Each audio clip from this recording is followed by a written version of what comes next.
Even after the recent jerk जो हमने mid cap और स्मॉल कैप में देखा, उसके बाद भी पिछले एक साल में निफ्टी ने रिटर्न्स दिए 52% के, मिड कैप इंडेक्स ने रिटर्न दिए है 82% के और स्मॉल कैप इंडेक्स ने रिटर्न दिए है 84% के। अगर कोई इंडेक्स मतलब कि मिड कैप और small cap index normal Nifty और सेंसेक्स को 30-35% से आउट परफॉर्म करता है, ऑब्वियसली अगर मार्केट में जर्क आएगा तो वहां पे करेक्शन में हमें देखने को थोड़ा सा ज्यादा मिलेगा। उस समय अगर हमने पैनिक किया तो चीजें बैकफायर कर सकती है। ये परफेक्ट एग्जांपल हुआ है लास्ट वीक के बेसिस पे जो हमारी लर्निंग हो चुकी है। इसका मतलब ये नहीं कि हमें स्टॉप लॉस मेंटेन नहीं करना, स्टॉप लॉस मेंटेन करना सबसे इंपॉर्टेंट है, पर अननेसेसरी पैनिक करना कई बार चीजें बैकफायर कर सकता है। लास्ट वीक क्या हुआ था, जिस समय मार्केट 18,500 पे था, बहुत सारे क्वेश्चन आ रहे थे कि आनंद क्या बाय कर रहे हो आप, हमें कुछ आइडिया दो, कुछ स्ट्रैटेजी दो कि क्या बाय करें। और जिस समय मार्केट 8,000 के आसपास था, उस समय ये क्वेश्चन आ रहे थे कि आनंद आपको शॉर्ट सेलिंग नहीं करनी आती, अनंत आपको पता नहीं है कि शॉर्ट सेलिंग कैसे करी जाती है, आप ना मंदी में आते ही नहीं हो कभी, आप तेजी में रहते हो इसलिए आपको पता नहीं है कि शॉर्ट सेलिंग कैसे करते हैं। इस तरीके के रिएक्शन आ रहे थे। This is human reaction. मुझे ऐसा नहीं है कि शॉर्ट करना नहीं आता, आई नो आप में से काफी लोग हो सकते हैं मुझसे रिसेंटली जुड़े हो, मुझे अच्छे से आता है शॉर्ट कब करना है, कैसे करना है, पर जनरल मार्केट ट्रेंड की रिस्पेक्ट करना, मार्केट की रिस्पेक्ट करना बहुत इंपॉर्टेंट है। वैसे ही मैं तो आपसे पूछ लेता हूं, पिछले अगर 1.5 साल में इवन दो मार्केट ने शॉर्टिंग की अपॉर्चुनिटी नहीं दी, फिर भी अगर किसी ने शॉर्ट कर भी दिया तो कितने ही पैसे कमा लिए, क्या ही कमा लिया। जब मार्केट कह रहा है कि अभी शॉर्ट करने वाला नहीं है, तो मैं personally at least unnecessary just to prove someone else कि मुझे शॉर्ट करना भी आता है कि मैं शॉर्ट करूंगा, this is not my style. मैं तो मार्केट की बात सुनूंगा, अगर मार्केट चेंज होगा और मार्केट चेंज होकर मुझे बोलेगा कि अनंत अब शॉर्टिंग की अपॉर्चुनिटी है, मैं शॉर्ट करना भी स्टार्ट हो जाऊंगा। मार्केट की बात सुनना सबसे इंपॉर्टेंट हो जाता है। इस लर्निंग के साथ शुरू करते हैं आज का पहला पार्ट, जिसका नाम है मार्केट टुडे। सबसे पहले इंडेक्स के ऊपर नजर डालते हैं। सेंसेक्स 0.63% पॉजिटिव और 61,000 के ऊपर की क्लोजिंग हमें वापस से मिल चुकी है। निफ्टी की बात करें तो 0.79% पॉजिटिव, 18,200 के ऊपर वापस से निफ्टी जा चुका है। बैंक निफ्टी आज के दिन थोड़ा सा शांत था, 0.11% पॉजिटिव रहा। उसी के साथ साथ mid cap index 1.80% positive. Mid cap और स्मॉल कैप में आज के दिन वापस से स्ट्रॉन्ग बाउंस आया। पिछले वीक थोड़ा सेल ऑफ आया था बिकॉज बहुत ज्यादा एक्सटेंड हो गए थे कुछ शेयर्स, पर वापस से एक अच्छा बाउंस हमें देखने को मिला। अगर हम एडवांस लेन रेशियो की बात करें तो ऑलमोस्ट 1400 के आसपास शेयर एडवांस हुए, जिसके अगेंस्ट 433 शेयर डिक्लाइन हुए। बहुत अच्छा एडवांस लेन रेशियो बोल सकते हैं। सेक्टर्स की बात करें तो प्राइवेट बैंक के अलावा सब कुछ आज के दिन ग्रीन था, उसमें भी रियलिटी, मेटल्स, मीडिया, ऑटो ने काफी अच्छा परफॉर्म करा है। मेटल्स में अच्छा बाउंस देखने को मिला है, स्पेशली इंपॉर्टेंट एवरेजेस से, इंपॉर्टेंट सपोर्ट से बाउंस देखने को मिला है। जो सेक्टर कमजोर थे उसमें सबसे पहले प्राइवेट बैंक, फार्मास, फाइनेंशियल सर्विस के साथ साथ आईटी आज के दिन शांत था। ऑयल एंड गैस भी थोड़ा सा शांत हमें देखने को मिला। यूएस फ्यूचर्स सारे के सारे पॉजिटिव है। उसी के साथ साथ विक्स की बात करें तो 16.75 पे काफी कंफर्टेबल है, काफी नीचे करेक्ट हो भी चुका है आज और कंफर्टेबली प्लेस्ड है। अब मार्केट के मोमेंटम के ऊपर नजर डालते हैं। एक गैप ओपनिंग हुई थी छोटी मोटी 18,154 की, मार्केट अपना लो वापस से बनाता है 18,099 का। फर्स्ट हाफ में ही लो बनाता है और सेकेंड हाफ में बहुत अच्छा मोमेंटम देता है पॉजिटिव साइड में। ऑल ड्यूरिंग द डे आपको 3 बार open for all free Telegram पे बताने की कोशिश करी थी कि आज के दिन का डेटा पॉजिटिव है तो मार्केट में मोमेंटम आने के चांसेस बने हुए हैं। आज का हाई बनता है 18,310 का और क्लोजिंग होती है 18,268 की। काफी अच्छी क्लोजिंग हम बोल सकते हैं। अगर हम इंपॉर्टेंट अपडेट्स की बात करें तो सबसे पहले सीएट के रिजल्ट्स आए हैं। जितना एस्टिमेट था उससे थोड़े से खराब रिजल्ट्स हमें देखने को मिले हैं। रेवेन्यू ठीक रहा है पर ओवरऑल रिजल्ट्स थोड़े से खराब देखने को मिले। उसी के साथ साथ टेक महिंद्रा की बात करें तो यहां पे रिजल्ट्स जो एस्टिमेट थे उसके आसपास देखने को मिले हैं। प्रॉफिट आफ्टर टैक्स 1% डाउन था क्वार्टर ऑन क्वार्टर बेसिस पे, पर अभी भी 1339 करोड़ के ऊपर था। अब चलते हैं नेक्स्ट सेगमेंट पे, जिसका नाम है एफआईआईज एंड डीआईआईज एक्शन। 25 अक्टूबर को एफआईआईज की तरफ से 2450 करोड़ के ऊपर की सेल और डीआईआईज की तरफ से 2400 करोड़ के आसपास की परचेस। जितना माल एफआईआईज ने बेचा उतना ही माल डीआईआईज ने परचेस कर लिया है। एफआईआईज और डीआईआईज का मोमेंटम ज्यादा बड़ा नहीं था, इसलिए ज्यादा इंपैक्ट हमें नहीं पड़ेगा। अब चलते हैं नेक्स्ट सेगमेंट पे, जिसका नाम है व्यूअर्स क्वेरी। आज के दिन दोनों की दोनों क्वेरी इंश्योरेंस रिलेटेड होने वाली है। सबसे पहली क्वेरी आ रही है, आप इधर चेकआउट कर सकते हैं। टर्म इंश्योरेंस पॉलिसी अगर 1 करोड़ की है तो उसमें कितना हम क्रिटिकल इलनेस का राइडर बढ़ा सकते हैं। सबसे अच्छा पॉइंट, आपको हमेशा क्रिटिकल इलनेस का राइडर या जितने भी राइडर हो वो जितना हो सके टर्म इंश्योरेंस के साथ लेना चाहिए, क्योंकि टर्म इंश्योरेंस का प्रीमियम फिक्स रहता है। सपोज करते हैं मेरी एज आज के दिन बहुत कम है, मैं 24, 25, 28, 30 ईयर्स ऑफ एज है मेरी आज के दिन। आज जो मेरा टर्म इंश्योरेंस का प्रीमियम डिसाइड हो गया वही लाइफ लॉन्ग रहने वाला है, इसलिए जितने भी एडिशनल राइडर्स हो टर्म इंश्योरेंस का लेने चाहिए। क्रिटिकल इलनेस का राइडर आप हमेशा 1+1 ले सकते हैं।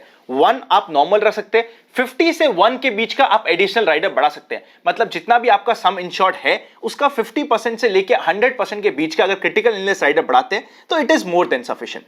सेकंड इंपॉर्टेंट क्वेरी सेम हमारे इन्वेस्ट आज और कल के फैमिली मेंबर की ये है कि सपोज करते हैं मुझे 4 लाख रुपीस का अपनी कंपनी की तरफ से या फिर गवर्नमेंट की तरफ से या फिर किसी की भी तरफ से मुझे हेल्थ इंश्योरेंस मिल रहा है, क्या मुझे और लेने की रिक्वायरमेंट है? देखिए, यूजुअली जितने भी कंपनी के इंश्योरेंस होते हैं उसमें काफी ज्यादा रेस्ट्रिक्शन होते हैं। आपको अपनी इनकम के अकॉर्डिंग डिसाइड करना पड़ेगा कि क्या आपको और हेल्थ इंश्योरेंस की रिक्वायरमेंट है या नहीं। अगर है तो जिस कंपनी से आपका कंपनी ने किया है हेल्थ इंश्योरेंस उससे करने की आपको कहीं कोई जरूरत नहीं है। जितनी भी आपकी इनकम है उसका 10% से लेकर 25% तक का आपका सम इंश्योर्ड होना चाहिए। अगर कम है तो आप एडिशनल हेल्थ इंश्योरेंस प्लान भी ले सकते हैं। अगर हमारी टीम की म्यूचुअल फंड में हेल्थ इंश्योरेंस में किसी में भी रिक्वायरमेंट है तो डिस्क्रिप्शन में आपको लिंक मिल जाएंगे। उसी के साथ साथ डीमैट अकाउंट ओपनिंग्स और प्राइवेट चैनल का जुड़ने का प्रोसेस भी डिस्क्रिप्शन में है। अब चलते हैं नेक्स्ट सेगमेंट पे जिसका नाम है स्टॉक्स इन फोकस। सबसे पहले हम 2 स्टॉक के चार्ट को स्टडी करेंगे। पहला स्टडी करने वाला चार्ट होने वाला है लक्ष्मी ऑर्गेनिक्स, जिसके रिलेटेड बहुत क्वेश्चन आ रहे हैं। सबसे पहले जैसे हम ऑलरेडी डिस्कस कर चुके हैं, जो 620 का हाई था वो अब आसानी से नहीं टूटेगा क्योंकि वहां पे बहुत ज्यादा ओवरहेड सप्लाई होने वाली है। अब पहला रेजिस्टेंस आएगा 500 का। जब तक लक्ष्मी केमिकल्स 500 के लेवल को क्रॉस नहीं करता ये प्रेशर में रहेगा। आज के दिन नीचे से हमें एक अच्छा फॉलो थ्रू देखने को मिला जो कल भी कंटिन्यू होने के पूरे चांसेस बने हुए हैं, पर फिर भी 620 जो मेजर हाई बना था वो इतनी आसानी से नहीं टूटेगा, इस चीज का ध्यान रखिएगा। सेकंड इंपॉर्टेंट क्वेश्चन आ रहा है पारस के रिलेटेड। पारस डिफेंस का आपका कंप्लीट चार्ट यहां पे होता क्या है। पारस डिफेंस में जैसे ही एक दिन का लोअर सर्किट लगता है बहुत सारे कमेंट आते हैं कि ये 1200 की जगह कुछ लोग बोल रहे हैं 100 रुपए होना चाहिए, 200 रुपए होना चाहिए। इस तरीके से काम इक्विटी शेयर मार्केट में नहीं होता। अगर आपको लग रहा है कि 1200 की चीज 100 रुपए होने वाली है, मार्केट यूजुअली इतना ज्यादा डिसवैल्यू किसी भी चीज को नहीं करता है। मार्केट हमेशा सही है। आपको क्या लगता है, मुझे क्या लगता है, दैट इज परसेप्शन, पर जो मार्केट करे वो फाइनल है। पर अभी भी पारस डिफेंस अपने बाइंग जोन से काफी ज्यादा ऊपर है। वैसे आप सभी को बताया था और मेंबर्स को तो क्लियर कट बताया था 12 अक्टूबर को, जब इसमें 2.5 दिन का फंडा अप्लाई हो रहा था, वो परफेक्ट एंट्री पॉइंट था अराउंड 600 के नीचे। वहां से हमने बहुत अच्छी रैली, ऑलमोस्ट डबल हो गया है शेयर। अब ये अपने प्राइवेट पॉइंट बाय पॉइंट से काफी ऊपर है। हम 2 बार डिस्कस कर चुके हैं और 2 लोअर सर्किट भी इसमें लग चुके हैं। अननेसेसरी उड़ते हुए हमने कुछ भी चीज बाय करी तो चीजें बैकफायर हो सकती है। उसी की जगह थर्सडे और फ्राइडे को जब मार्केट करेक्ट हो रहा था, थोड़ा डिप आ रहा था, उस समय आपके साथ कुछ शेयर हमने डिस्कस करे थे, मेंबर्स के साथ भी करे थे। आप इधर चेकआउट कर सकते हैं, चाहे वो बीएससी हो, यूफ्लेक्स हो, केईआई इंडस्ट्रीज हो, हर कोई स्टॉक पहले से डाला था फोकस में। अब देखिए क्या ब्लास्ट आया। अभी भी बात करें तो यूफ्लेक्स सबसे पहले आप टिकट ऐप पे चेकआउट कर सकते हैं। अगर ये कभी भी 570 के लेवल को क्रॉस करता है तो 580, 590 और 595 के लेवल ओपन हो जाएंगे, पर 565 से 70 के बीच में एक छोटा सा रेजिस्टेंस होने वाला है। Next important stock KEI industries. वैसे तो ना इसको 850 के आसपास अनंत का फंडा में भी रिसेंटली डिस्कस हुआ था और आज 20% का सर्किट लगा है। अगर ये वापस से 970 के लेवल को क्रॉस करता है तो 1000 और 1030 के लेवल से बढ़े ही आराम से पहुंच सकता है।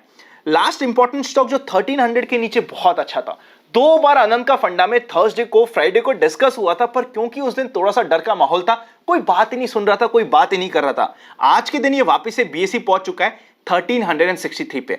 अगर ये 1370 को क्रॉस करता है तो 1395, उसके बाद 1420 के लेवल ओपन हो जाएंगे। 1340 का स्टॉप लॉस होना चाहिए अगर हम सिर्फ और सिर्फ ट्रेडिंग पर्पस के लिए इसको नोटिस में रख रहे हैं तो। वैसे तो सबसे अच्छा बाइंग जोन का 1250 से 1300 का वो अब जा चुका है। अब चलते हैं नेक्स्ट सेगमेंट पे जिसका नाम है general market trend. General market trend अभी भी अप ट्रेंड में और number of volume distribution days का काउंट है 3। अगर जनरल मार्केट ट्रेंड चेंज होगा तो आप और हम भी चेंज होने के लिए रेडी है, पर जब तक जनरल मार्केट ट्रेंड चेंज नहीं होता अननेसेसरी उड़ते तीर मैं तो एटलीस्ट नहीं लूंगा। अब चलते हैं फाइनल सेगमेंट पे जिसका नाम है एक्सपेक्टेशंस फ्रॉम टुमारोज मार्केट। सबसे पहले कॉल का high of interest 18,500, second high of interest 19,000 and third high of interest 18,300 पे। 18,500 के ऊपर ही हो रखी है मेजर कॉल राइटिंग, वही मेजर रेजिस्टेंस से काम करेगा। सपोर्ट की बात करें तो पुट का high of interest 18,000, second high of interest 18,200 and third high of interest 17,500 पे। इमीडिएट सपोर्ट 18,100 पे, पर 18,200 के ऊपर भी एक अच्छी कॉल राइटिंग हो रखी थी। जिन्होंने भी कॉल राइटिंग करी थी वो आज के दिन ट्रैप होते हुए पाए जा रहे हैं। इसलिए जब तक मार्केट 18,200 के ऊपर है काफी स्ट्रेंथ में रह सकता है। पुट कॉल रेशियो की बात करें तो अभी भी 0.97 पे है, 1 से काफी नीचे है, तो इट इज एब्सोल्युटली ओके, काफी कंफर्टेबल मार्केट रहने वाला है। बैंक निफ्टी में ऐसा डरने की कोई बात नहीं है, जब तक बैंक निफ्टी 40,000 के ऊपर है काफी कंफर्टेबल रहने वाला है। वापस से मैं आपको याद दिला दूं जो हमने कल भी बात करी थी, मार्केट में अब कल के लिए या फिर एक्सपायरी के लिए इमीडिएटली बहुत ज्यादा टेंशन की बात नहीं है, जो डर था वो निकल चुका है। पर फिर भी अगर जो रिसेंटली आपने ट्रेलर देखा था उस ट्रेलर की वजह से आपके मन में कोई डर बैठा है तो उसको हटाना बहुत जरूरी है। वो तभी हटेगा जितनी भी आपने ओवर ट्रेडिंग की पोजीशन बना रखी है उसमें प्रॉफिट बुकिंग या फिर स्टॉप लॉस हिट हो रहा है तो उसको एग्जिट करना और अपनी पोजीशंस को कंट्रोल में रखना बहुत इंपॉर्टेंट होने वाला है। आज आप इसकी इंपॉर्टेंस नहीं समझेंगे, पर बहुत जल्दी मैं वापस आपको याद भी दिलाऊंगा कि हमने कई बार बात करी थी ओवर ट्रेडिंग करना बैकफायर कर सकता है इस मार्केट में, इस चीज का ध्यान रखिएगा। अगर secret of money making batch concern नहीं किया जहां पे हम डिटेल में कंप्लीट प्रोसेस की बात करते हैं, 360 प्रोसेस की बात करते हैं, डिस्क्रिप्शन में आपको लिंक मिल जाएगा। Happy investing and I will see you very soon.